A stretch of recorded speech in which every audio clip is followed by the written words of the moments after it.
Alrighty, welcome to Creativity Conversations. This is Nina Lockwood, and this is episode 21. And I have the pleasure of having Tiffany Kay with me today. Hello, Tiffany.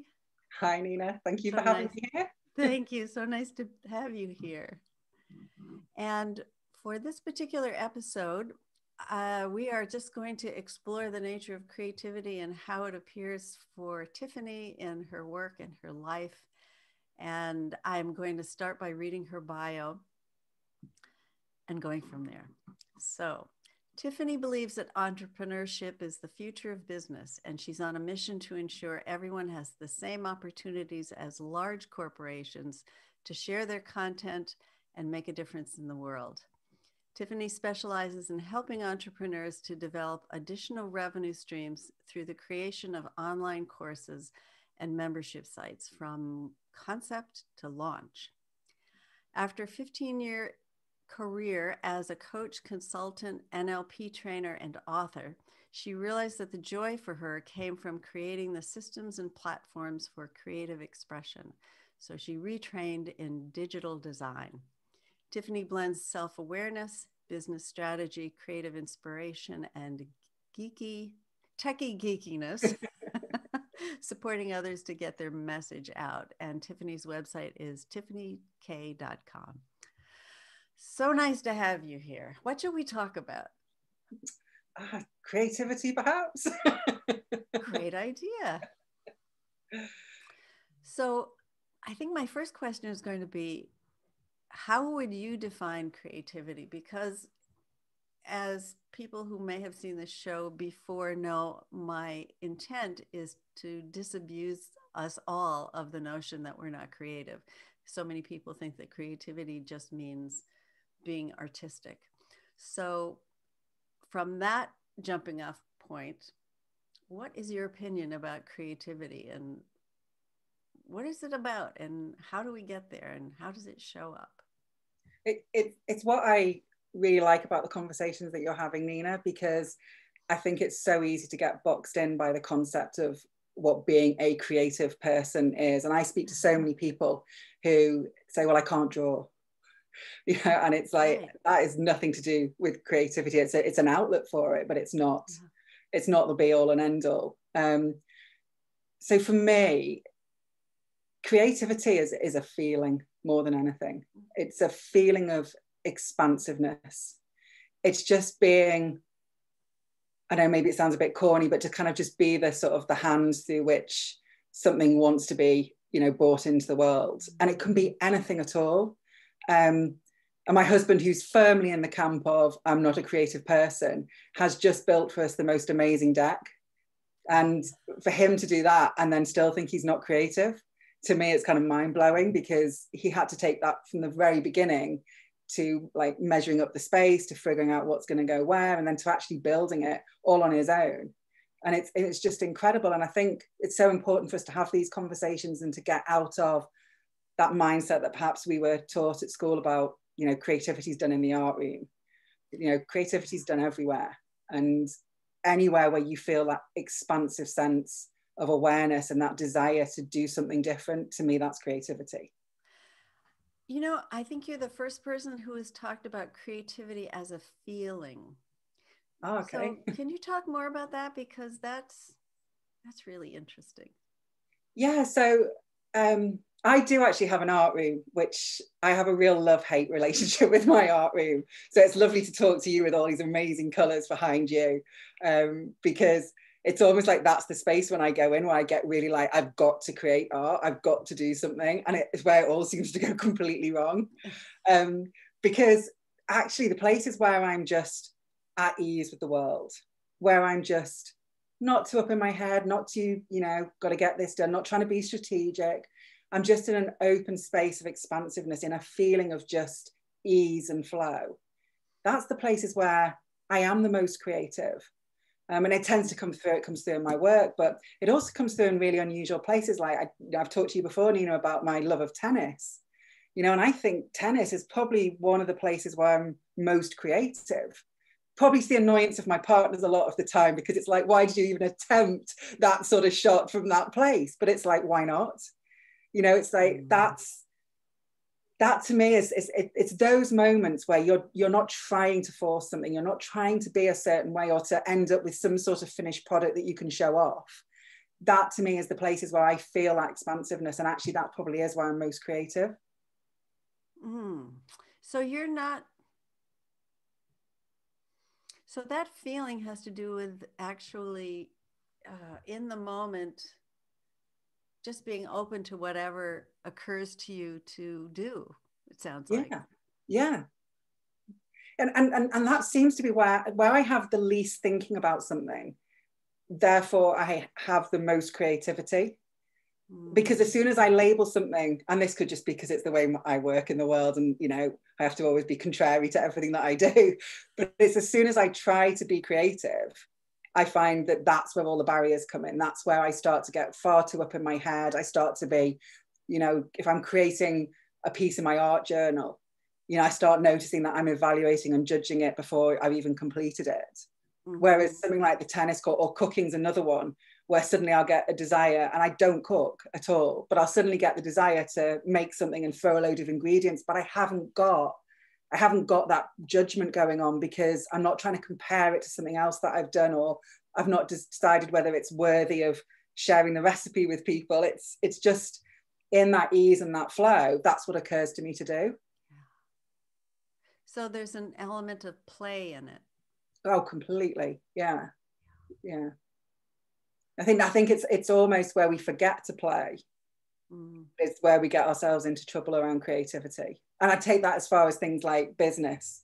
You know, we see that a lot, where probably people started off with that inspiration, especially people who run their own businesses. They start off with the inspiration because they want to do something that seems like fun to them.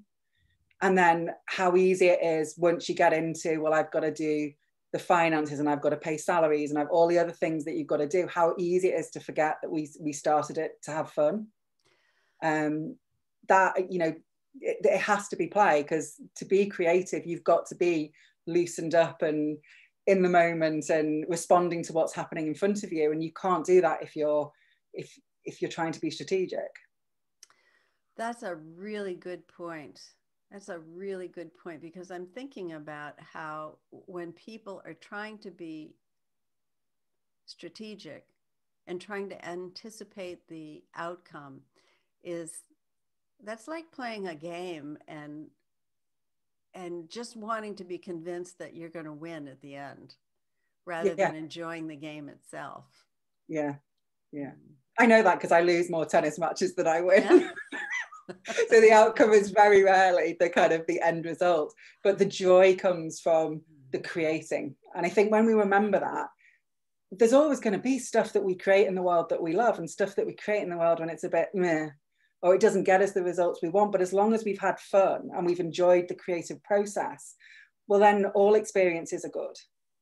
They can't not be. Yeah. So tell me a little bit about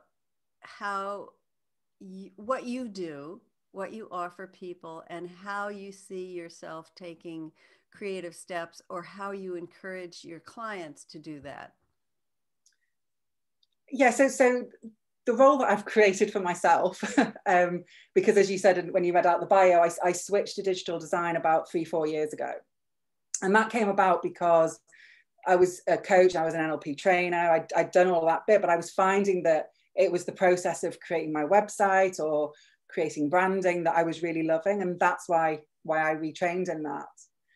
And to me, I think that's so key for people. You know, I tend to work mainly with coaches and consultants, but there's people from a wide variety of sectors.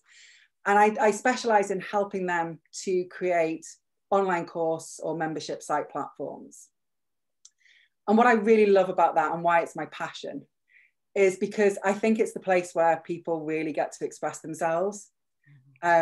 More so than perhaps even things like your website, or again, you're kind of contained when you do a website, because you need to, you know, websites are pretty much the same, aren't they? You have your homepage, your about page, your contact page, and they all sort of formatted in the same way. And it's kind of like a brochure. So there's a format, and to me, there's a slight restriction in how you put that together. When you get to doing online courses, when you're sharing your knowledge and your expertise with people, you can go whichever direction you want. You might need a sales page that entices people or lets them know what you're doing so they can be part of it. But once you get them into the space, to me, it is that expansive opportunity for you to create whatever you want. And that's why I see a lot of people coming alive. And perhaps if they've been doing coaching for a while or they've been doing consulting, whatever their business might be, suddenly having this fresh thing to put their energy into. I love that. And I love being part, I call it co-creation, because it's the working together to do something like that, where people have the ideas, they come up with the content, and together we pull that into something that has meaning and purpose and structure and all the good stuff in it. That's where I just absolutely love working with people in that way. Huge fan of that. Oh, that sounds like so much fun. So what kind of challenges do you see people having as they create an online course or a membership site, or what are the obstacles that you commonly see clients have? So the biggest obstacle I've come across with most of the people I work with is, well, two things really. One can be a not knowing your content. So that can be because, like we all were at some point starting out in our field, so as a new coach, perhaps you want to be all things to all people, and you can help. What you know can help anybody. Mm-hmm. So there's almost like I actually haven't refined my content enough to be able to know what it is that I want to put out there. But more than that, with people who've been doing it for a while and have expertise, what I see them struggling with is they know so much that they want to share it all in one go. The fire hose effect. Pardon? The fire hose effect. Yeah. And they do know so much, and I know they know so much. So that can be an interesting process to actually sit down and go, what do I want to do? And I trained with a guy called Brendan Burchard. I trained in his Experts Academy.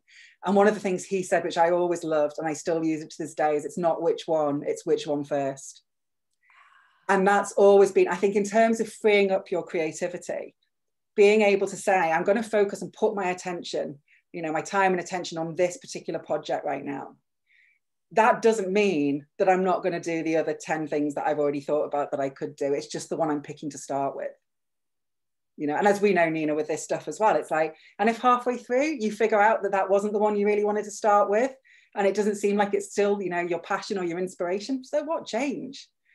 That's the great thing I think about what I love the digital world is it's not like you've been out and had 500 brochures printed and now you're distributing those brochures. So if you suddenly decide that you've got to get a whole new lot printed.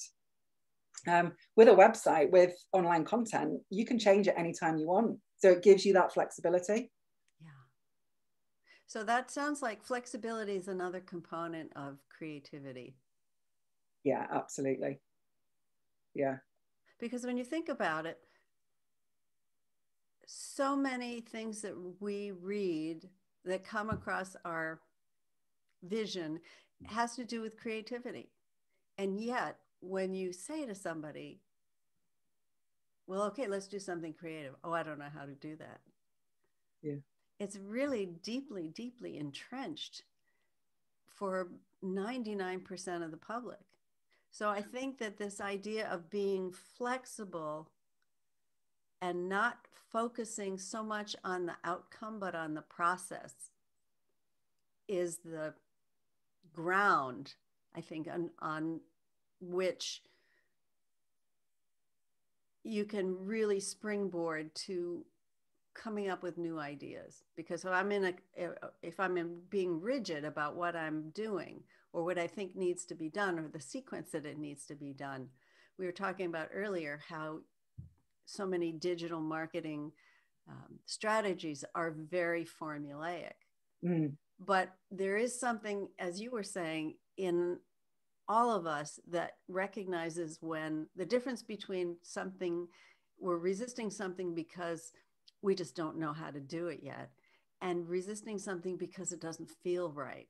Mm. Going back to your point about creativity being a feeling. So what's been your experience along those lines of flexibility or openness, how you do your work and how you encourage your clients to explore their creativity in what they're creating? Yeah, when you were speaking, I was thinking, wouldn't it be Wouldn't it be really interesting if we just deleted the word creativity and see what happens? Yes. Because we'd have to find other language around it to use to describe the feelings, sensations, experiences, processes we're going through. And that's what I definitely, and I found it for myself first, is the more that I tried to particularly follow somebody else's strategy where I thought they were an expert, and they were an expert in their business, but not necessarily an expert in my business. So, and I think most of us will start out like that, particularly when it comes to, you know, creating things online, or particularly the marketing side of things, is that we'll go and see what other people are doing. And if you think about the online marketing trends right now, it's things like webinars or challenges. And those can be working really well for the people who are sharing how to do them. And it doesn't necessarily mean they won't work for you. But if you go, that's the only way I'm going to do it, is by following what I've learned, the strategies that people are telling me, there is no space for your uniqueness and your self-expression to come through that. So you're always going to be creating something in somebody else's mold. And I think what I love to do with clients is to create that space, and to have them really explore what it is that they feel they would like to put out in the world and how they would like to do that. And that might not end up being the final way we do it, but at least there's enough space for their, you know, their inner wisdom, their knowledge, their expertise, their sense of fun and playfulness to come through for them before we try and tie it down to a model of this is going to be the finished product. Yeah. I know I've spoken to quite a few people where there's quite a lot of, well, this is the end product, and therefore I'm going to retrospectively work back from that, and therefore I need to start here. And yes, that can be a great strategy to give you information. But if you then stick to that all the way through as being, that's the way of doing it, you don't have that space for expansiveness, flexibility, and openness to come in, because you could start it and get a completely different idea that's so much better than the one you originally thought of. Why wouldn't you want to go in that direction? Why wouldn't you want to follow that once it starts to arise? But that's the challenge sometimes, is we can get so set upon this is the online course that I want to create is this, and then you change, the world changes, the situation changes, God, we all know about that right now, and you're still trying to put out the course that you want to do before the craziness happened. Flexibility is just essential, I think, in creativity. What happens when you propose that kind of flexibility to your clients? Do they run towards you with open arms, or do they freak out and say, oh, I don't know how to do that? Yeah, it's really interesting. And to be honest, some people just run, full stop. And it's like, that's okay. Because not everybody wants to work that way. And I'm not, you know, I don't think that highly of myself to think that there's only my way or of doing things. People will all find their way. And we're so blessed really with the technology that we have now, that, you know, you can record a YouTube video on your phone and you can put it up. We didn't have that not that long ago. We weren't able to do that. We weren't able to, as I said in the bio, we weren't able to compete with the larger corporations. So, you know, if you think about what media was like before the, you know, the internet and before the technology came about, you know, if you didn't have a big budget, you couldn't make a TV show. You couldn't share information in that way. So I think most of my clients are kind of, probably some of them are freaked out at the beginning when you start talking about keeping the space open, particularly I think because I talk about keeping the space open as long as possible. And I think that can be a different way of thinking about it when you're constructing an online course. So what do you mean by that when you say keep the space open? That actually some of the sort of final decisions that you're making about what content to put up or what format, or particularly the one that I think spins people out the most is deadlines. So I'm all for, do you need a deadline? Do you really need a deadline at this point? How long can you leave it open to be in exploring and to be pulling things together and to allow that creative force to come through before you're trying to like pin it down and sell it? And it's a fine line, because obviously you could do that indefinitely and we call that procrastination. So there's a definite fine line in it. But I think sometimes we look at our diary, we look at our schedule, perhaps we look at our bank balance, and we go, I need to have this done by this particular date. This course needs to be out in the world by this date. And then we tie ourselves up into making sure that all the paths lead to that one outcome, when actually keeping it open and giving that space for exploration. And because once you decide and once you commit to a project, like, really good things happen. You know, you have more ideas. I mean, I wrote a couple of books, and one of the books I wrote it purely from a place of, I'm just going to write what occurs to me every day. And it was almost like, I actually don't think the book was for anybody else, but for myself in the end. I think it was a bit of a Bible for me to look at and go, this is how, you know, I want to live my life in the future. But it was never, I never had a deadline. I didn't really have a huge plan about how the content would come together. I just wanted it to be an exploration of ideas. And I think if we can keep that in terms of online courses or membership sites, that's where the magic happens, because we're committed, we're showing up, we've got the space, and things will start to appear that perhaps you wouldn't have thought of if you hadn't made that commitment. I'm just thinking of all the times where I've definitely screwed myself up by saying, I have to get this done by that date. You know, it has to be done by then, which 9 times out of 10 is totally arbitrary. I was going to say that. So when you think about those deadlines, did you feel, now as you look back on them, did the actual date matter? No, unless I had said to someone, made a commitment that I would do it by X time, you know. But for the most part, there is a line of reasoning that if I put a mark in the sand, then I'm working towards something, and it won't just spin out into outer space as an idea that seemed really good, and I played with it for a while, and then it just, because I didn't say let's do it by X date, it just spun out into outer space, and that was the end of it. But then maybe it spun out into outer space and then spun back in as something different. Could be, but I didn't happen to notice that part. You know, and I think that that's so important, is that's the space thing, isn't it? And I don't just mean the outer space thing. I mean, it's the space thing about allowing the seeds that you plant, allowing the right ones to germinate at the right time, and not getting too hung up on, you know, which ones seem like the right ones because this is where the market's at, or because this is what your competitors are doing, or because, I don't know, this is the, you know, dream that you had the other day that told you that was going to be the one.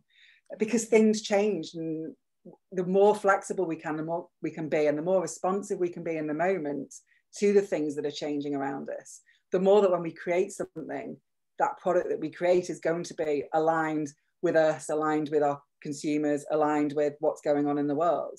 Yeah. You know, and I think that's the advantage, especially if you're a small business, you know, and I don't know how your audience, maybe they're not all small businesses, but if you are a small business, that is the advantage. The advantage is that ability to pivot, that ability to respond to what's coming up. I heard a metaphor once, probably quite a familiar one for people, about the whole idea of boats, and you've got the big cruise liner. And when the big cruise liner wants to turn around, you think about how long and how much space it needs to do that compared to the canoe.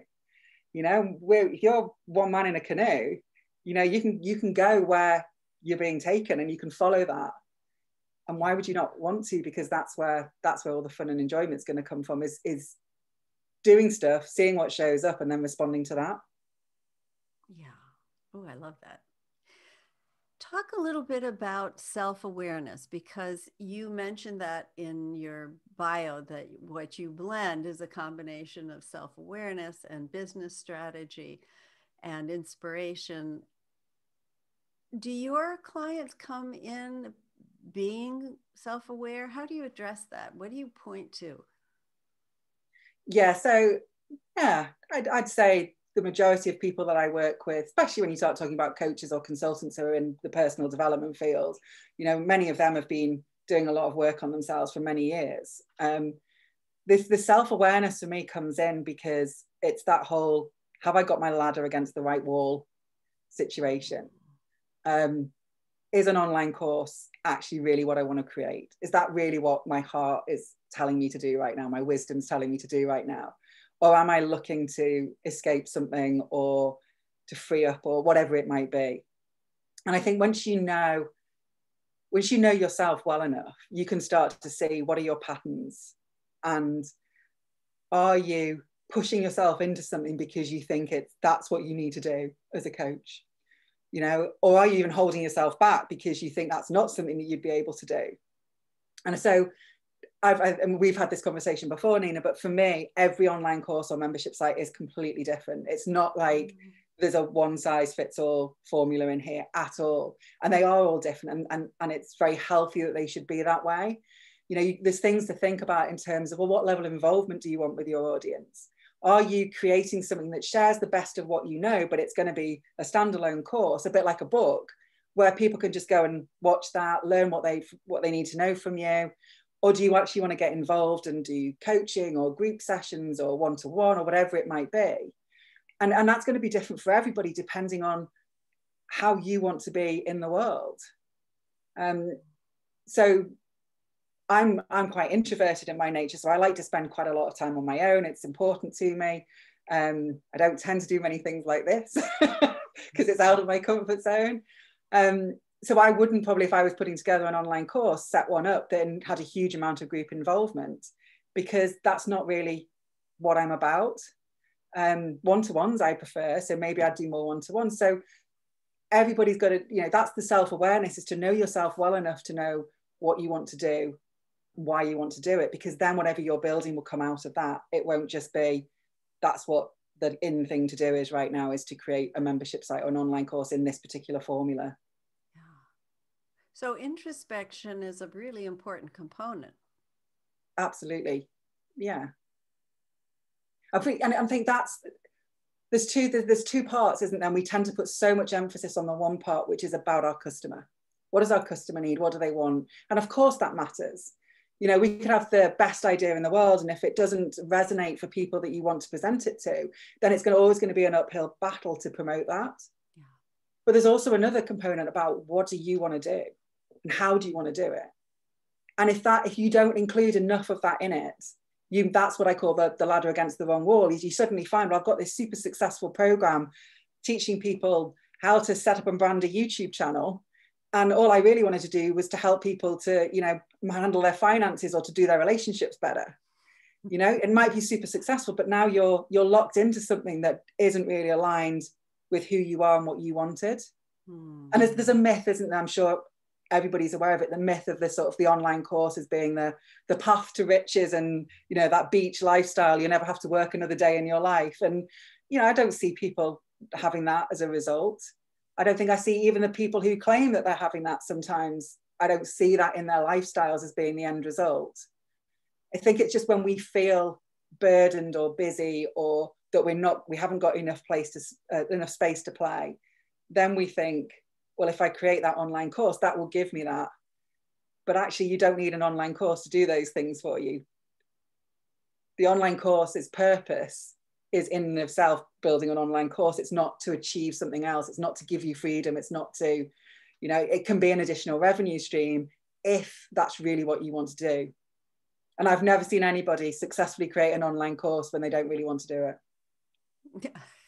It takes an awful lot of work to put it together. Yeah. And it comes through. We feel energy. We know it. We know when someone's put something together reluctantly. We know when someone's in resistance. We feel it. We don't need that spelled out to us. And it's going to come through. I mean, sure, with your art, you probably notice that what you're experiencing and what you're feeling comes through in your art. It can't not. Yeah. So it's just the same with building an online course. It's how you feel, the energy you put into it, regardless of what comes out of your mouth when you actually teach, people are going to feel it. Yeah, that's a really good point. I know for me, if I'm painting something, where I will notice that the energy shifts is when I get to a stopping point, not intentionally, but I run into something like, oh, this isn't working, or this is ugly, or yuck, or, you know, something, that the willingness to not stop there is really important. But that energy, I feel the energy just come to a dead stop when I hit one of those places where I don't like it. and there's got to be some way to get through it. Mm. And I've found for myself that maybe somebody else wouldn't see it in the work itself. But for me, I can feel the energy shift when I get to that point of, oh, this isn't exactly what I wanted. So now what do I do?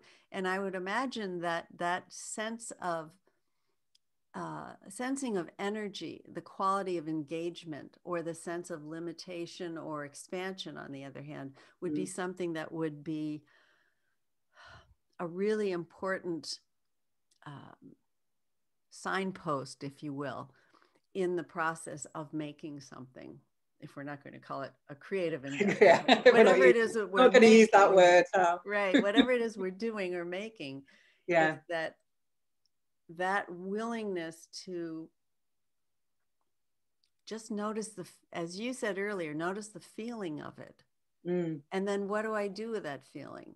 Do I let it stop me? Do I keep going? How do I keep going? Yeah. Do you ever encounter that with your clients? Yeah, I do. And I think I would hope that is one of the skills or qualities that I bring to working with people. Because obviously with all of this, with online courses, I say to people, you can 100%, you can build an online course yourself. You don't need somebody like me to help you do it. That's not, I'm not there to go, this is the way to do it.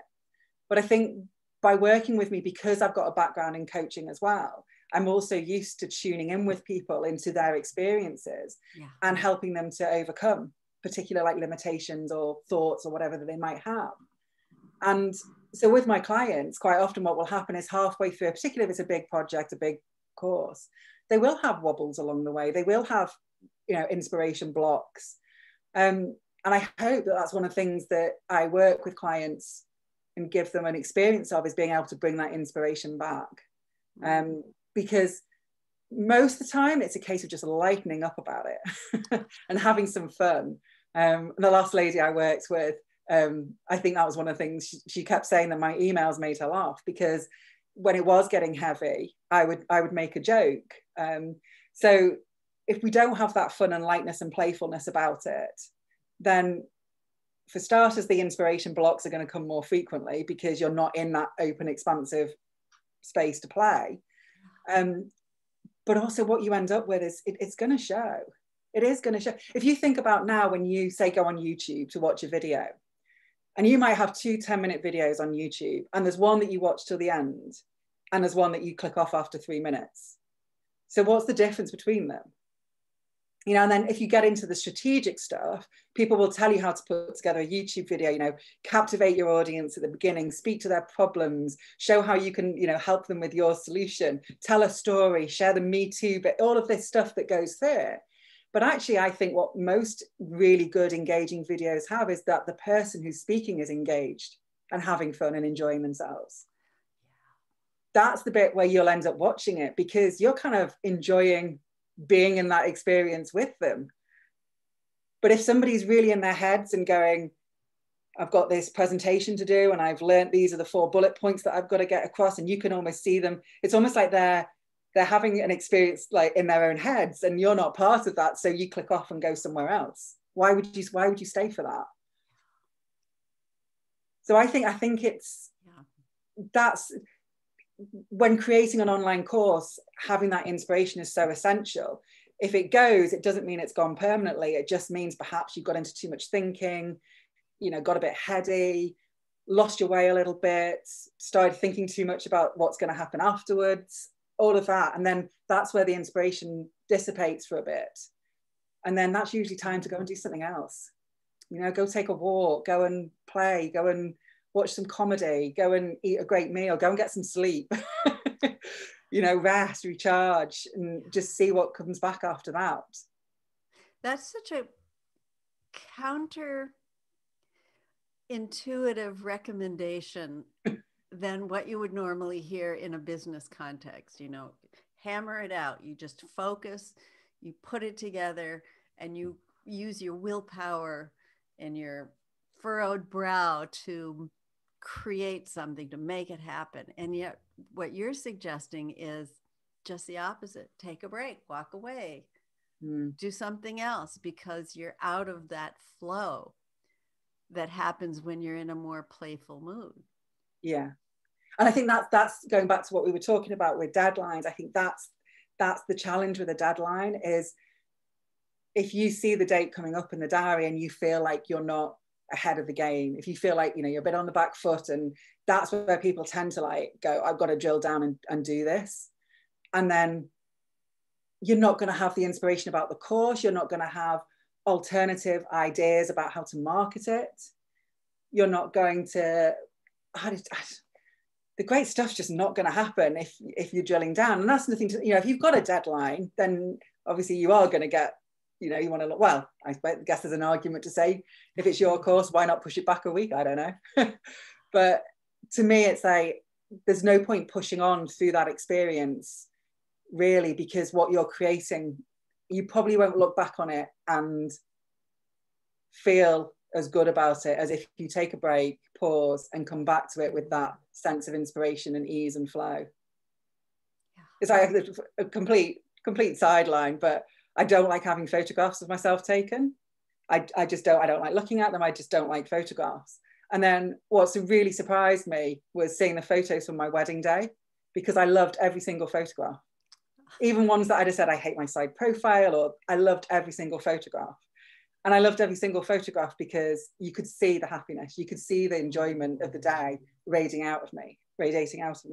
So I don't really dislike having my photographs taken. It's just that I'm not often in that place of radiating joy when someone's got a camera in front of me. Yeah.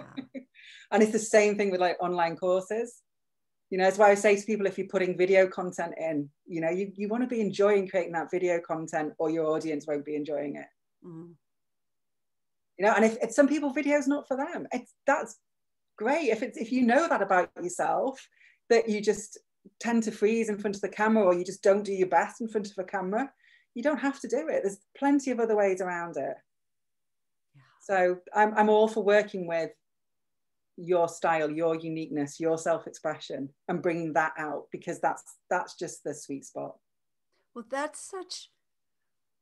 think that is so important for people to hear, that it's your uniqueness that counts, your level of involvement and your enjoyment, because that really runs counter to most of the recommendations that are given to people when they're building a business, when they're creating a membership site, when they're creating an online course, or doing something to attract clients, because everyone is looking for, okay, just tell me what to do. Yeah. And it's an outside in perspective rather than an inside out perspective. It's like, what do I feel wants to be said? What wants to come through me? So it's a really, there's really no other way to get around it. I mean, the choices are, you do it from a place of almost obligation, formula, versus a more innovative experience that is based, I'm trying hard not to you're trying not to use creativity, yeah. Trying to do something that is different. And I think that's a hallmark of that word, with the C word, is doing something different, playing with components in a way that you're shaking them up. You know, it's like taking puzzle pieces, and instead of the normal picture you would see, you just move it around, so it creates a completely different image or experience. Like those words those magnetic words that used to be able to put up in the refrigerator, and you take a sentence and then you change it around and keep changing it around.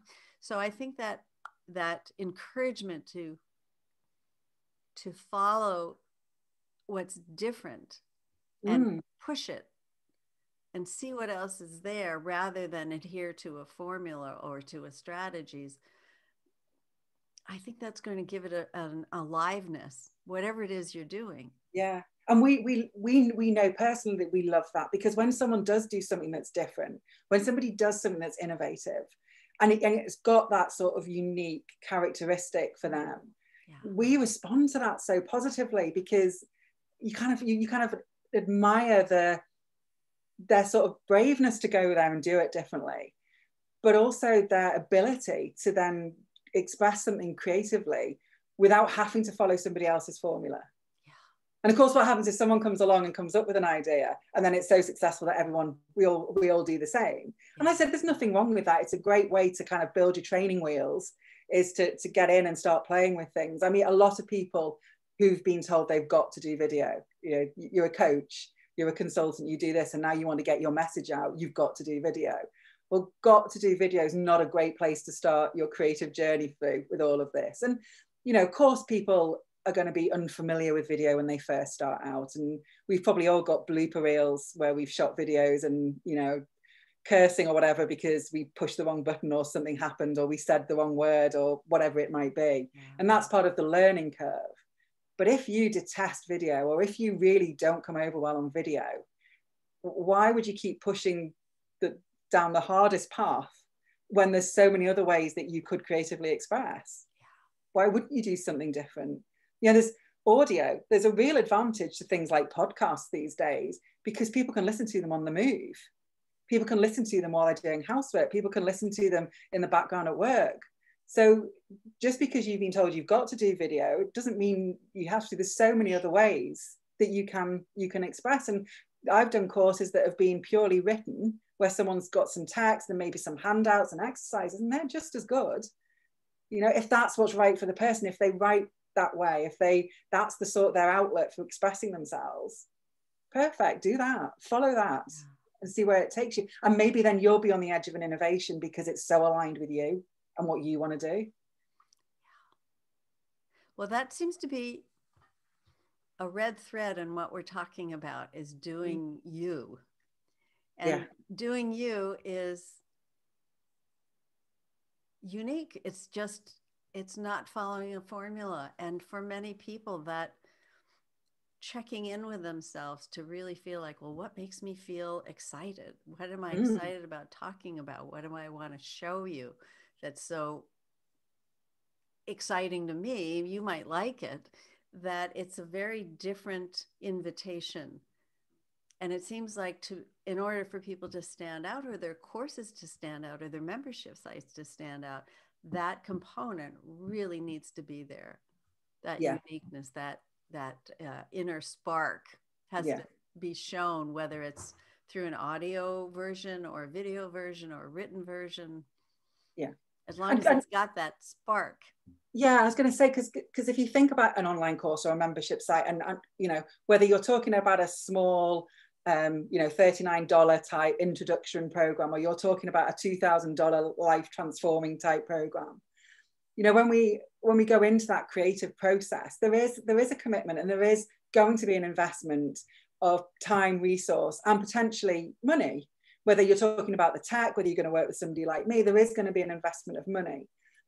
To me, I would rather turn people away and encourage them to go and do something that they can do on their own for less cost initially, for them to get into the place of really knowing themselves and knowing what makes them unique, and then create something from there, because then all that investment will be worth it.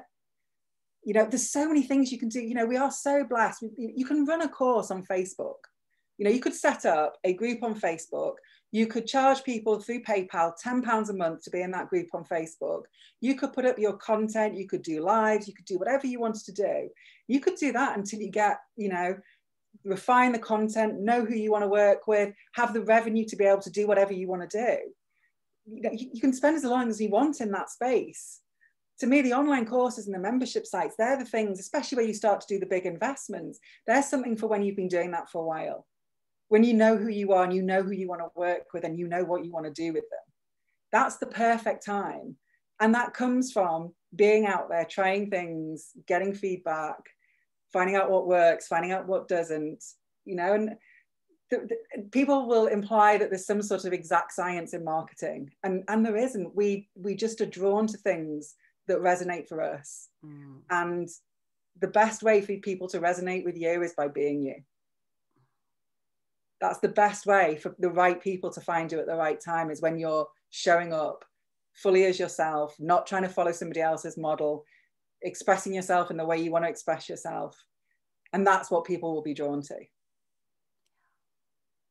Love that. Tell me a little bit about your work doing membership sites and why someone would want to do that, and what the process is with that. Yeah, so the distinction I would make between an online course and a membership site, I mean, there's various different distinctions, but just for simplicity, so an online course might just be, when I say might just, that's unfair to online courses, because of course they're much more than that, but you might have a modular type course and you've got a video, some handouts, and people might be engaging, you might do some coaching. Where I see the membership sites is that's where you start to build community. So membership sites might be where people start to pay a monthly subscription to be involved in a creation that you're doing. So that's where you're starting to really build your audience as a group of people who want to share and be part of something together and be part of your creation. So again, there's always different times and different reasons for doing whatever you're doing. And a membership site, one of the things I think was really appealing, I think, for membership sites at the moment is that we've become very dependent on social media. So things like Facebook, for example, we are very dependent on that. And that means that when Facebook changes the rules, which it will do, because fundamentally Facebook is there as a business, you know, and if you've watched the movie The Social Dilemma on Netflix, you'll see that we're actually the commodity, not the audience, not the customer.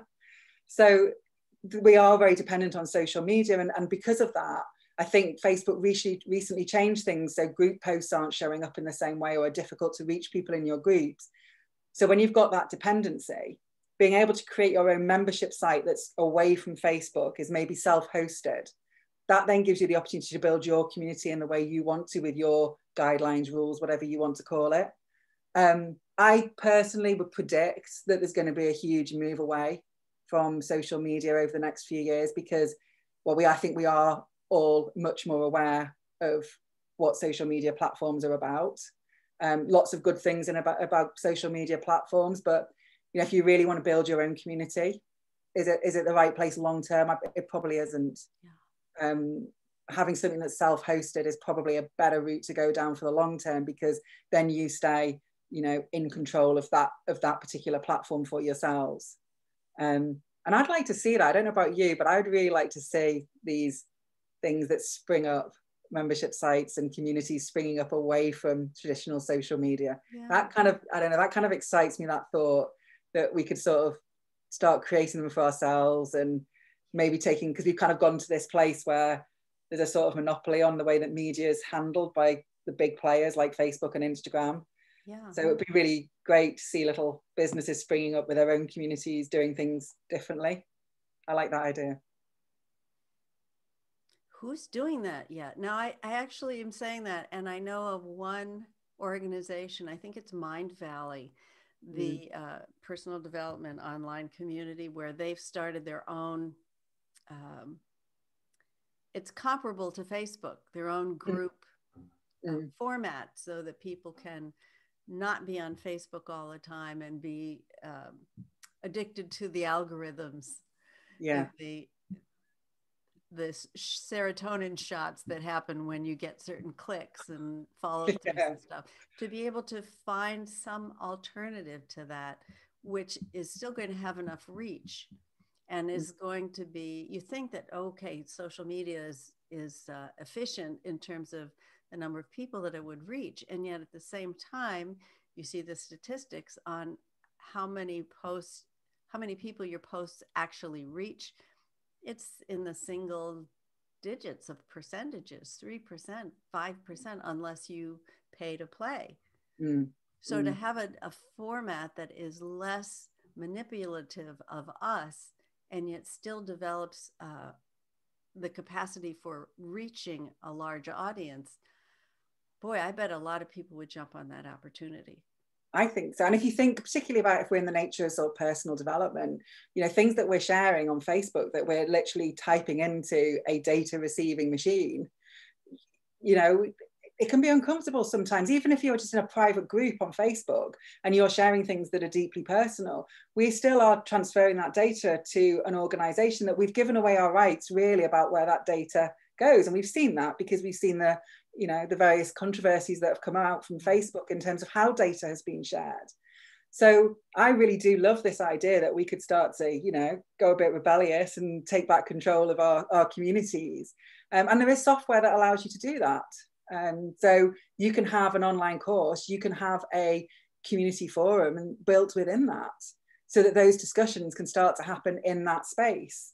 And obviously you're then, I mean, there's obviously still an element of you're sharing data online, and there's always going to be an openness for that to be shared in some way. But if you're owning that site and you know much more clearly what's happening to that data, are people going to be more open to sharing in that forum and really getting into some of those conversations? Because I think that's what excites me, is that I know at the moment we're very divided, and understandably so, with all the different situations that are going on around the world. But I think it was Brené Brown who talked about, you know, getting people with very opposing views to sit down around a table and talk. And I was like, yes. And maybe if we have communities that aren't just based on these social media platforms, we can sit down and start to have those conversations with people who have very different points of view. Yeah. And I think, again, that's exciting to me, because I think that's where the real healing can start to happen. Because as long as we just stand there bickering across Facebook with, this is my opinion and this is your opinion, and, you know, you're wrong, we're never going to get anywhere. But deep and meaningful personal conversation happening on a forum away from social media, I think that's something to get quite excited about. It is, really, especially now when, as we were talking before we got on the call, about the fact that we're in a pandemic. The pandemic is not going away tomorrow. No. It's likely to be months and months before we have the opportunity to connect in a more one-on-one, individual, in-person experience. So being willing to express your vulnerability in a group context, you want it to be as safe as possible. Absolutely. Yeah. And I think, you know, where we can, and I know it's not open to everybody, but where we can actually pay for that as a service, but we know that what part of what we're paying for is to have that safe space, then maybe our attitude towards something like a membership site, it really starts to have value, because it is that safe space. That again, it's just one of those things where it's innovation, isn't it? It's that being on that edge of that innovative part of things, to be going, can I do this differently? You know, so my last client, I think she's doing it differently. She's taking her community off Facebook, she's taking them online, and she's developing confidence, a place for them to develop their confidence by supporting each other, but it not being in the noise and the bustle and everything of Facebook. And it's a really exciting proposition that we're going to have the technology and be able to do that kind of stuff. Yeah, definitely. Oh, that's a whole conversation in and of itself. That's a great one. I want to go back, if we can, and talk about something that you and I were talking about earlier, which is niching. And what your take is on whether is there a rule of thumb? Could there be a rule of thumb, or just being rebellious and doing it whatever way you want, to trying to identify a particular group of people that you feel your message is particularly geared towards, or niching in terms of a problem that's endemic to everybody? So let's say the challenge is loneliness. Do you have any sense of, is it better to be talking about this particular subject, which is everybody can go in and out of feeling lonely, or to particularly target it towards empty nesters, or people who are retiring, or feeling like you don't fit in somewhere, or, you know, you're targeting a group of people rather than a common problem that all people have? So niching, as you know, is something that I've been thinking about quite a lot recently. Partly because the sort of strategic concept of niching, I find it difficult to sort of reconcile that with this open, expansive creativity, because it almost feels like, well, I've got to box something in order to be able to then do it. That just doesn't seem to fit, doesn't seem to align for me. And again, if you go to expert opinions about niching, and probably all new coaches will have had this, they'll talk to somebody who'll go, oh, well, you've got to pick your audience. You've got to pick who you want to work with. I don't necessarily think it works like that. The trouble is, to go the other way, is if you just free flow completely, and I'm not sure about this, I'm not sure I've completely defined it for myself yet, so this could be a bit rough around the edges.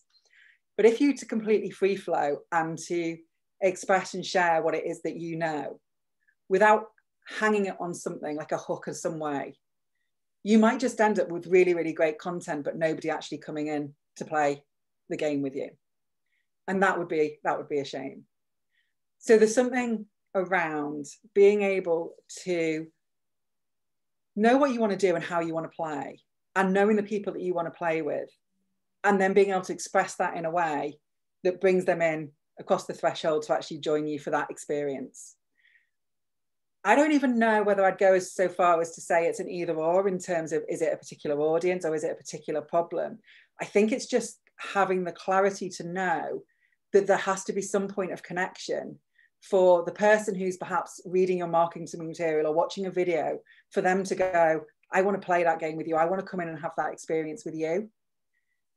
Mm. And I think what I haven't discovered for myself, and I don't think I found it out there yet, is a way of truly being able to keep it completely free flowing and still have that point of instant contact. It's almost like we need to somehow find a universal of some sort, a shared experience of some sort, whether that's because we're all empty nesters, or because we're all building a business, or because we're all coaches, or because we've got a certain problem, like isolation in the pandemic or whatever it might be. That, I think, just gives people the opportunity for them to know that you're talking to them. Mm-hmm. And when I see things in my clients' marketing materials, when they're very generic, what happens with that, sometimes it's brilliant, but it's not really talking to anybody, because we don't know then, if we read something very generic, that it's targeted at us. So am I getting the impression that you're espousing finding a particular group of people to talk about a problem that needs to be solved or a challenge that needs to be addressed? Not necessarily, which is what I'm saying about me I'm probably being very vague right now, and it's not deliberate at all. But it's not so much finding a group of people. It's just having something in yourself where you know with clarity who you're talking to. So, we've talked about, doing things around the pandemic, for example. So people are having lots of shared experiences in the pandemic, and people are having lots of different experiences. And I was talking to you before about tennis being cancelled for me, and it's like, well, I'm in a very privileged position if what I'm moaning about is tennis being cancelled, because there's people out there right now who don't have jobs, who are trying to put food on the table for their kids and stuff.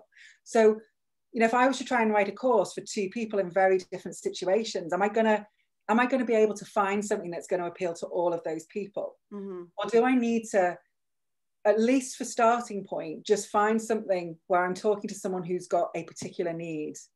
So that could be they identify with a group, or it could be that they've got a particular problem. I wouldn't necessarily, it was either or of those. I just think it's a challenge to try and include everybody. I think you can end up missing the mark if you try and be all things to all people. Mm-hmm. But when I ran my coaching practice and I advertised that I mainly worked with people who were running businesses, that didn't mean that I didn't still have mums asking if I could help them. So I don't think a niche has to exclude other people. And if we go back to what we were saying about, it's not which one, it's which one first. It doesn't mean that by picking a niche, you can't then at a later date pick another group or another problem to work with.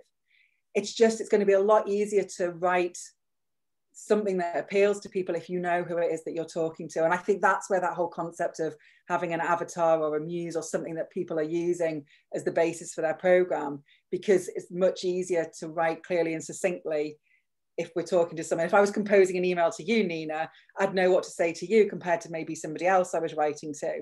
If I'm trying to include everybody, how do you know what to actually say? What's the right words, language, problems that all people are experiencing? We can't do that. Yeah.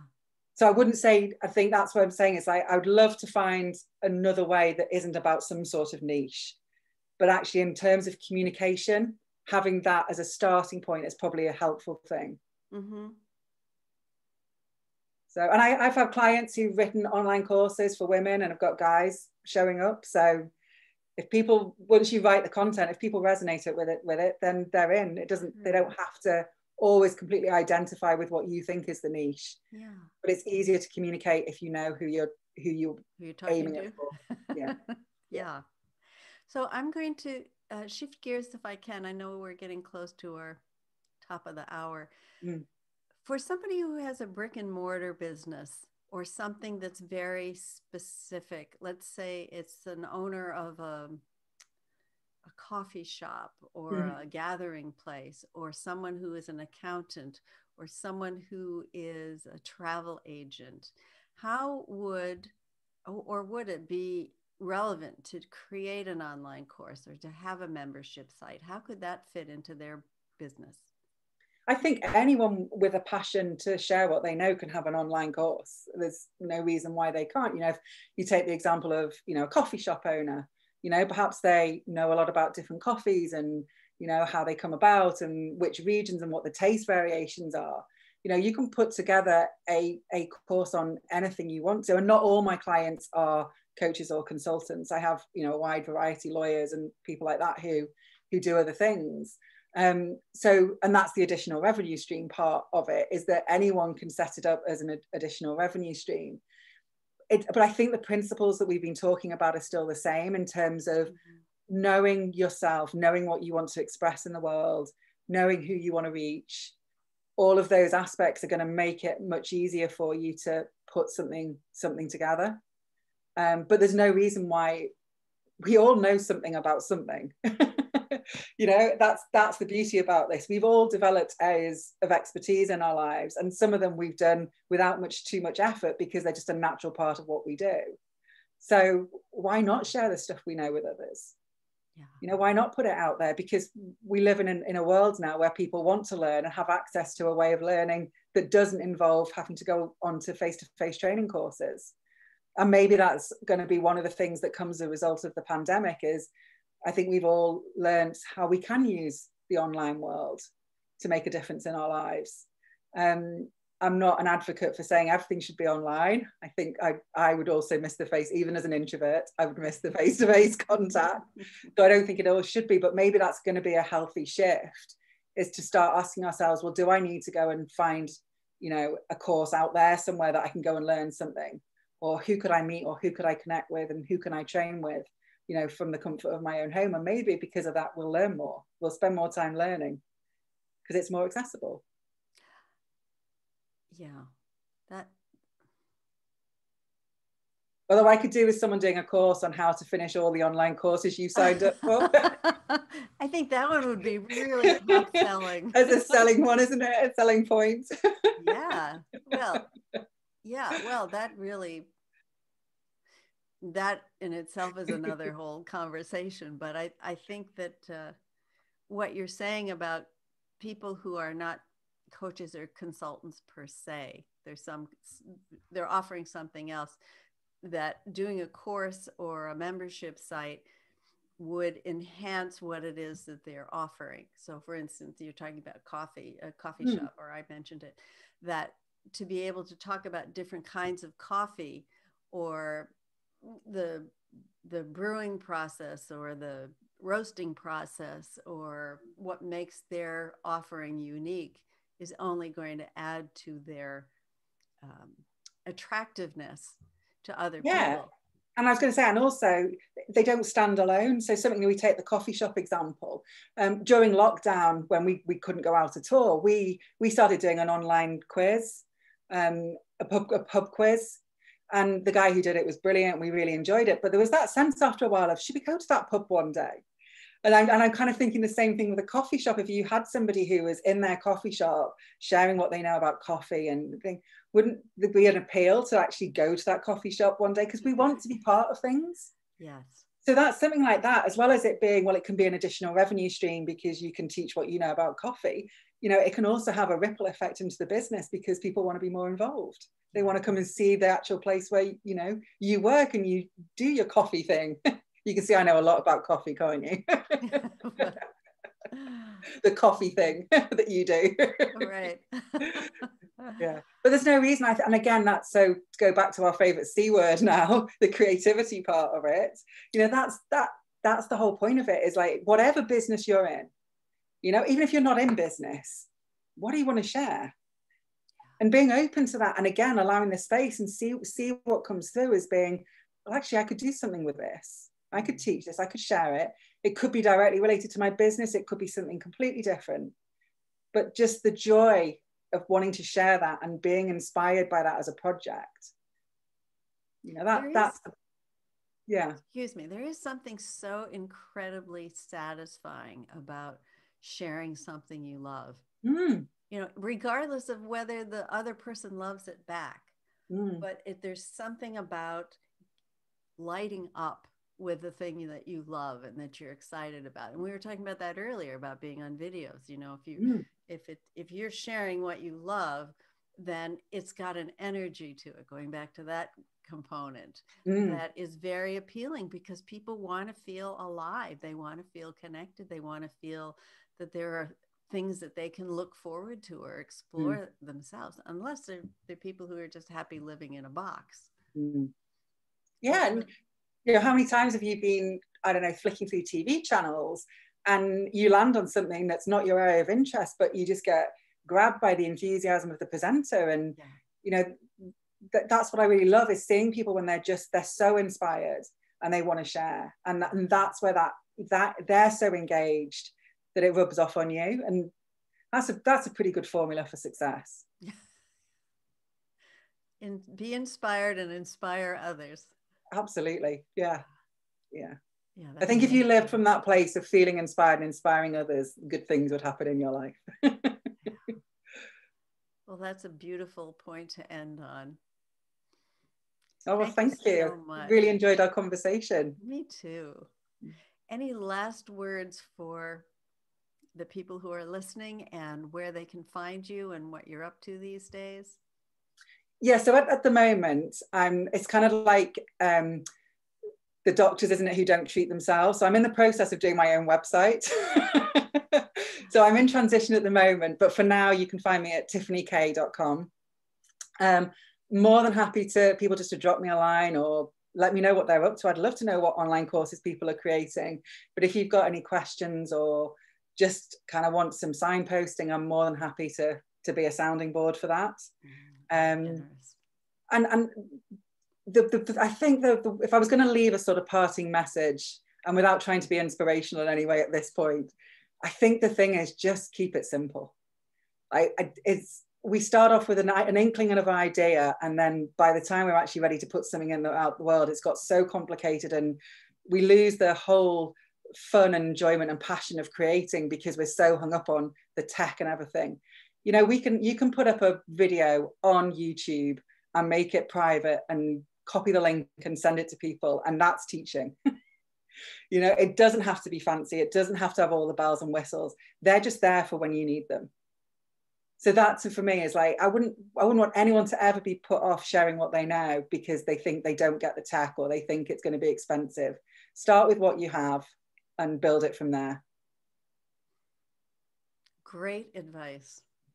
It makes it so accessible, so much more accessible. Yeah, I would hope so, because that's the advantage of the era we live in. We have to put up with some of the downsides, but one of the advantages we have is we can do things now that we couldn't have done 20 years ago. We can have the same impact as a large corporation, and we couldn't have done that 20 years ago. Yeah. Always a silver lining. Yeah. Probably what social media was invented for. Right, the original intention. The original intention was connection, but here we are. So let's just deal with what we've got and make the most of it. Sounds good to me. Well, thank you again so much, Tiffany, for joining me. Thank you, Nina. Love chatting to you. Thank you. And this Creativity Conversations is now available on podcast. We're on Spotify, iTunes, which I think is now called Apple Podcasts, as well as Podbean. So you can listen there when you're on the go, and you can watch all of these series on YouTube. So thank you again, and we will see you soon. Bye for now. Thanks, Nina.